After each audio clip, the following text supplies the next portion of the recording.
Hey guys, welcome back to Tracy's Local Learning. So today I want to talk about another one of my favorite medicinals, and it's another one that I started with. It's a super easy plant to grow, beautiful, tastes great. You can add it to almost anything, and I want to go over all the benefits, uses, and reasons that you would want to have calendula in your garden. So I'm just about to harvest some right here, and I'm going to show you. I'll show you up close first. Um, let's see. So this is the calendula flower. Now they come in oranges and yellows, and they even come in pink. Now I don't grow the pink ones. I do grow the yellow and the orange. I haven't had any orange ones show up yet this year, but they'll be along. But I wanted to mention that I Cherish Church. I don't know if you've been to her channel, but she has a great gardening segment on her channel. She has wonderful worship if you are into listening to that. Just a great overall channel. Anyways, she has the pink ones. She has the pink calendula. At least I think she does. When I see them in her videos, I'm pretty sure that it's calendula. So calendula is a very interesting plant when it comes to identification. Um, the leaves are almost like sandpaper. They have like a sticky texture to them, as well as the stems. The stems have this, it's not really a fur, but it's textured, it's like grippy. And that's one of the ways to be able to tell what you're growing. Now, what is this? Oh, this is a marigold, pardon me, that is growing in there. I didn't even know it was there. But this is the calendula, and this is what the leaves look like. Again, they're very textured. This is what they look like before they open. I hope I'm showing you guys. And this is what they look like when they are open. And this is what they look like when they're starting to spend, like when they're almost gone. Now, it's another one that is self-seeding, so it's a great one to have in the garden. Here's another one that's spent, that's going out. See, you know how some of them will have dark insides in the middle, some of them will be yellow. There's really a wide variety of calendula. So I'm going to quickly harvest these ones, and then we're going to go down to my other garden bed where they're growing a little bit better, and I'm going to give you guys all the details on it. Now, remember that I was saying in one of my videos, it is always windy here. Like it is always. I always have the wind blowing the trees constantly, 24/7. So calendula grows really tall, and a lot of times they'll get knocked over. That's why it's really important to harvest them. And I'm going to quickly show you how to harvest calendula. So this flower here, now I'm going to take it all the way back to this flower that's growing right here. Now this flower has two flowers coming off of the branch, so I'm not going to take that one off. When I take this one, I'm going to go to the next flower and I'm going to snap it right there, and that's what I harvest off the plant. So I leave the other two flowers. Now this one I've already harvested all the way back down to here, so now I'm going to snap it right there and leave that branch. So I'm going to take this whole thing, and it's all medicine. Now on this one, I hope you guys can see this good. This is a flower, so I'm going to snap it right before that flower. Now what this does is it'll encourage more blooms to come. I've been growing this for several years. It did take me a little while to figure out how to harvest it, because some people just take the tops off, the flowers off the top, and they leave it. But if it's not going to put out flowers, you don't really want it there taking the energy. So this one, I'm going to snap it right there. Oop. And take this. And then this one, again, has two flowers coming off of it. So I'm going to snap it right there, right above the next flower. Okay, so let's put these in my basket. Have I shown you guys my dragon fruit? This is a dragon fruit. Now, I wasn't watering it enough. I kind of forgot about it, so I have it soaking right now in water. Let me know if you guys have, any of you have grown dragon fruit and what you know about it, because the flowers, I hope I get flowers, you guys. They are so beautiful. They're stunning. I don't think I'm going to get fruit yet because it is a new plant. My friend just gave me last year, just at Christmas time, she gave it to me. So she overwinters hers in the house and it seems to work great. She was able to split hers, and I think she gave 5 or 6 different people a piece of her wonderful dragon fruit plant. So I'm just noticing that I have not fixed my hair today. So I'm looking pretty rough, and I apologize for that. Okay, so here's my other, and it's another yellow one. This is my other calendula here. Again, I have another marigold growing here. These are the giant marigolds. I'm going to be seed saving off of them next year, and I'm going to go back to only growing the giant ones because the little ones, they get buried in my garden. Everything's growing around them too tall. So I really do need to go with the giant ones, and they grow, some of them grow up to like 5 feet tall, so it's really pretty. Okay, so I'm going to let you guys look at this plant, I hope. Wait, where am I going to put you? You're going to be able to see the chickens back there.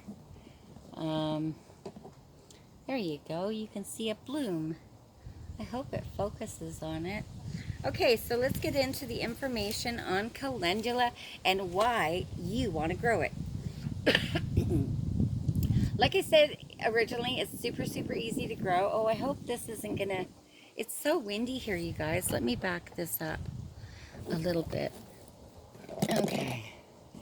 Hopefully you can see some of the blooms. I can't even really see my phone right now, you guys. Anyways, okay. So beautiful, easy to grow. Grows in the shade, grows in the sun, grows wherever you want to plant it. It's great for detoxing. Yes, yes, and I will get into that. So the vitamins are vitamin C and vitamin A, and they're very high in those 2 vitamins. It also has vitamin D, vitamin E, and vitamin B. Along with antioxidants like carotenoids and flavonoids, 2 really good antioxidants. Now, this plant has been used in Asia and Europe in what they call Unani and Ayurvedic systems of medicine. They're another one like nasturtium. They're really high in lutein and beta carotene, and the 2 together in our bodies convert to vitamin A. So the lutein and the beta carotene convert to vitamin A in our system. So that's really good to know. So now on all of these plants, I always tell you guys, do your own research, please. I am not a doctor. I am not a herbalist. I'm just telling you what I do with these plants and how they have brought so much joy and healing into my life. So there are precautions with this plant. Again, do your own research. They say not to use it if you are pregnant, if you are nursing, because it may cause drowsiness. Now, have I had that? No, I have not felt drowsiness from this plant, but everybody's going to respond to a plant differently. So this plant is an astringent, which means it draws out and dries up, right? Now, the leaves themselves, the leaves and the stems specifically, are antibacterial, antifungal, antiseptic, anti-inflammatory. It has the highest amount of antifungal properties in the leaves and the stems, which is really good to know. So it's really good for our skin, and it's great for infusing oils. Now, I will get into that a little bit more too. Now, it expels toxins through our skin. Now, there's a lot of research done. Hang on here, I don't know what, I just erupted some ants or something. Okay, there's a lot of research done on this regarding reducing antioxidant stress on the liver while detoxing our blood and reducing toxins from getting into our blood, also protecting our other organs in the body. So regarding digestive health, it helps restore the gut lining and overall health of our digestive system. So it's a really, really good plant for our digestive system. I hope you guys can see it. It's blowing around like gangbuster here. Maybe I'll put you down there and I'll shoot you up that way and you can see the plants. Hopefully you can see that. Okay. So externally, you can infuse it. When you're infusing oils, you want to use dry plant matter and you want to use skin-safe oils. When we're talking internally, calendula, contains bitter, aiding in our digestive enzymes. So we'll have less bloating and stuff if anyone is struggling with the bloating. Holy, you should see all these ants. So it can be used in teas and tinctures, and it can heal the stomach lining, reducing sizes of stomach ulcers. So again, that's a really good part for our insides. Our gut health is so important to us, and it'll give you healthier, when your stomach is happy and healthy, it'll give you healthier hair, skin, and nails, and it'll lift your mood, right? So all these things are really, really good. Now, calendula is another one that's great for our lymphatic system. Here, can you guys see the difference in the color of these two? This one has a little bit more orange to it, right? Than the ones that we're looking at here. They're slightly different. Okay. So our lymphatic systems. So it's great for our lymphatic system because it deals with any toxins that enter our body through our respiratory system or our skin. Now, remembering our skin is our biggest organ, right? It increases the movement of fluids in our body, reducing swelling of the lymph nodes. Now, a lot of people get swollen glands, swollen lymphs, so this is a great one to flush all that out. Being that it's a diuretic, it will stimulate sweating. So this is another one that's really good for fevers, for reducing fevers. Now, again, you could do this in a tea, you could throw it into a bath, you could use it in so many different ways. So the whole plant is, now these are really important properties that you want to know about this plant. Calendula is not only an anti-inflammatory, it's an antibiotic, so very important to have. It's an anti-parasitic.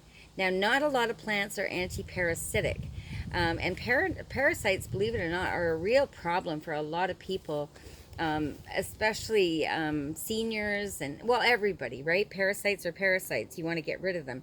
So this is an anti-parasitic. It's an antifungal, it's an antibacterial, and it's an antidepressant. So this is like a powerhouse of antis. It's got you covered on so many different things. It's soothing to many parts of our body, both internally and externally. Now, calendula is another one that's good for women's health. And this is a bit of a shout out to Queen V.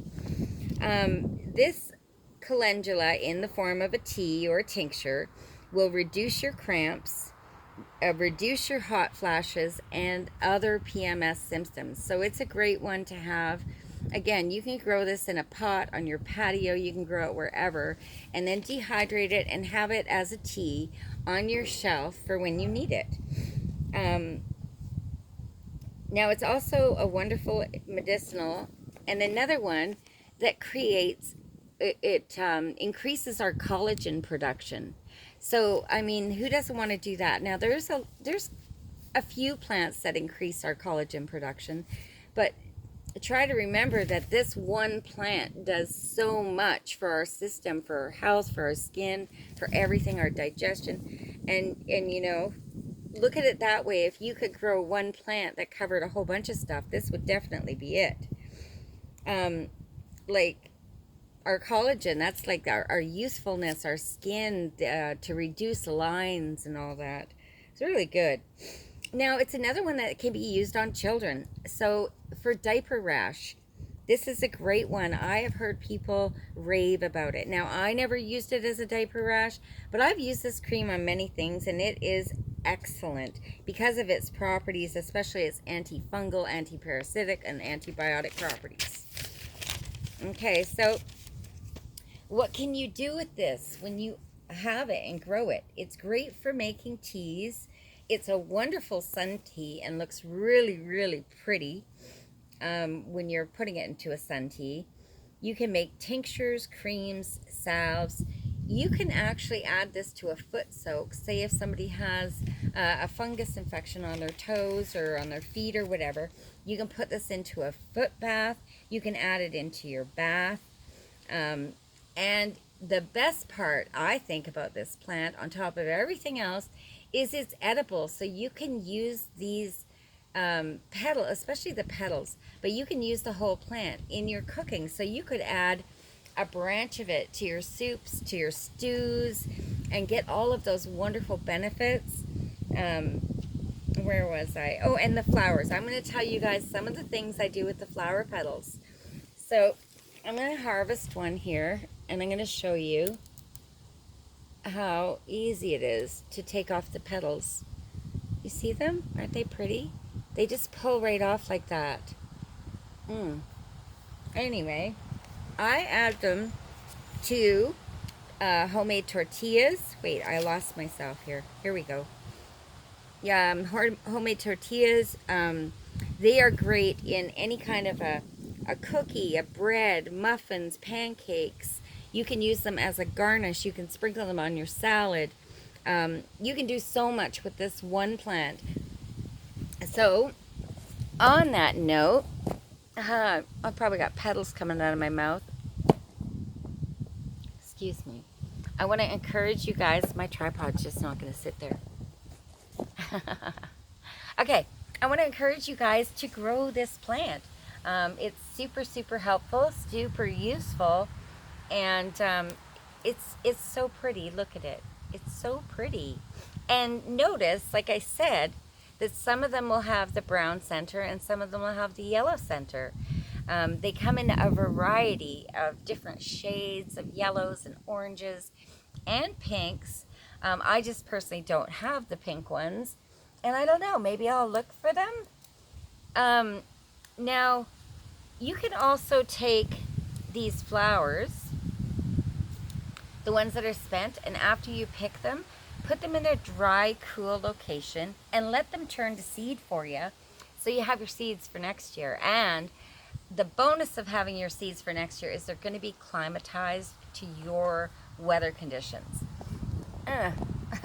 Sorry.